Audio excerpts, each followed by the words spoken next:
ಬೇಸಿಗೆ ಶಿಬಿರಗಳು ಕೇವಲ ನಗರ ಪ್ರದೇಶಗಳಿಗೆ ಸೀಮಿತವಾಗದ ಹಿನ್ನೆಲೆಯಲ್ಲಿ ಗ್ರಾಮೀಣ ಭಾಗದ ಮಕ್ಕಳಿಗೂ ಪರಿಚಯಿಸುವ ಮೂಲಕ ವಿಶೇಷ ಕಾರ್ಯಕ್ರಮವನ್ನು ಹಮ್ಮಿಕೊಂಡಿರುವ ರೀಚ್ ಟು ಲೈಫ್ ಕಾರ್ಯ ಶ್ಲಾಘನೀಯ ಎಂದು ರೋಟರಿ ಸಂಸ್ಥೆಯ ಪ್ರಧಾನ ಕಾರ್ಯದರ್ಶಿ ಬಿಬಿ ಶಿವರಾಜು ಹರ್ಷ ವ್ಯಕ್ತಪಡಿಸಿದರು.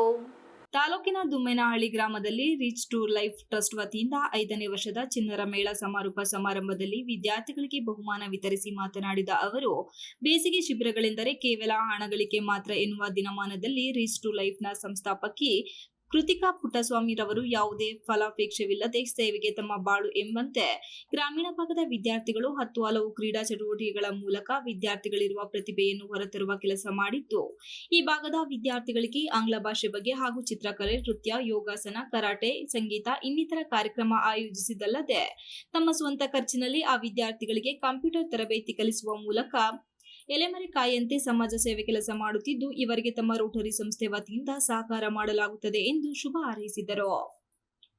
ರೀಚ್ ಟು ಲೈಫ್ನ ಸಂಸ್ಥಾಪಕಿ ಕೃತಿಕಾ ಮಾತನಾಡಿ, ಬೇಸಿಗೆ ಶಿಬಿರಗಳು ಶಾಲಾ ಚಟುವಟಿಕೆಗಳಿಗಿಂತಲೂ ವಿಭಿನ್ನವಾಗಿದ್ದು, ಗ್ರಾಮೀಣ ಭಾಗದ ವಿದ್ಯಾರ್ಥಿಗಳಿಗೆ ಇಂತಹ ಶಿಬಿರಗಳು ಅವಶ್ಯಕ. ಸುಮಾರು 5 ವರ್ಷದಿಂದ ಸರ್ಕಾರಿ ಶಾಲೆಯನ್ನು ದತ್ತು ಪಡೆದು ಇಲ್ಲಿಯ ವಿದ್ಯಾರ್ಥಿಗಳಿಗೆ ಎಲ್ಲಾ ರೀತಿಯ ಕ್ರೀಡಾ ಚಟುವಟಿಕೆ ಸೇರಿದಂತೆ ನೃತ್ಯ ತರಬೇತಿ, ಕಂಪ್ಯೂಟರ್ ತರಬೇತಿ ಹಾಗೂ ಚಿತ್ರಕಲೆಗಳನ್ನು ಏರ್ಪಡಿಸಿ ಸಮಾರೋಪದ ದಿನ ವಿದ್ಯಾರ್ಥಿಗಳಿಗೆ ಪಠ್ಯಪುಸ್ತಕ ಹಾಗೂ ಲೇಖನಿ ಸಾಮಗ್ರಿಗಳು ನೀಡಲಾಗುತ್ತಿದ್ದು, ಸಂಘ ಸಂಸ್ಥೆಗಳು ಕೇವಲ ನಗರ ಪ್ರದೇಶಗಳಿಗೆ ಸೀಮಿತವಾಗದೆ ಗ್ರಾಮೀಣ ಭಾಗಕ್ಕೂ ಪ್ರೋತ್ಸಾಹಿಸಬೇಕು ಎಂದ ಅವರು, ಈ ನಮ್ಮ ಸೇವೆ ಇದೇ ರೀತಿ ಮುಂದುವರೆದುಕೊಂಡು ಹೋಗುತ್ತದೆ. ಅಲ್ಲದೆ ನಮ್ಮ ದುಡಿಮೆಯ ಒಂದು ಭಾಗವನ್ನು ಗ್ರಾಮೀಣ ಭಾಗದ ವಿದ್ಯಾರ್ಥಿಗಳ ಅಭಿವೃದ್ಧಿಗೆ ಮೀಸಲಿಡಲಾಗಿದೆ ಎಂದರು.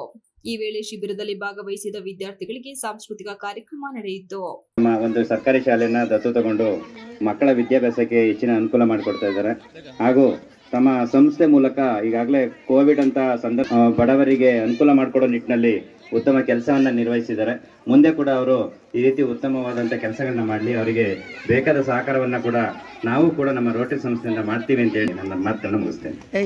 ಮೀರಿಸುವಂತ ಶಾಲೆ ಸರ್ಕಾರಿ ಶಾಲೆ ಆಗಬೇಕು ಅನ್ನೋ ದೃಷ್ಟಿಯಿಂದಾಗಿ ಕೃತಿಕಾ ಮೇಡಮ್ ಅವರು ಈ ಸರ್ಕಾರಿ ಶಾಲೆಗೆ ಕಂಪ್ಯೂಟರ್ ಮತ್ತು ಪುಸ್ತಕಗಳನ್ನ ನೀಡೋ ಮೂಲಕ ಶಾಲೆ ಅಭಿವೃದ್ಧಿಗೆ ಶ್ರಮಿಸ್ತಾ ಇದ್ದಾರೆ.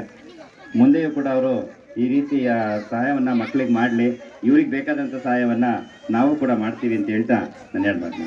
ಈ ಸಂದರ್ಭದಲ್ಲಿ ರೋಟರಿ ಸಂಸ್ಥೆ ಮಾಜಿ ಅಧ್ಯಕ್ಷ ಗಣೇಶ್, ವೈಡಿ ಲೋಕೇಶ್, ಸಂದೇಶ್, ಶಿಕ್ಷಕ ಸೋಮಶೇಖರ್, ತಾರಪುರುಷೋತ್ತಮ್, ಉಪಾಧ್ಯಕ್ಷ ಮಂಜುಳಾ, ಇಂದಿರಾ ಶ್ರೀನಿವಾಸ್, ಪುಟ್ಟಸ್ವಾಮಿ, ರುದ್ರೇಶ್, ಪ್ರತಾಪ್, ಸಚಿನ್, ಮಾಜಿ ಸೈನಿಕ ಶಾಂತಕುಮಾರ್, ನಾಗೇಶ್ ಇತರರು ಹಾಜರಿದ್ದರು. Ganesh, TV 46 Malenadu news, Belur.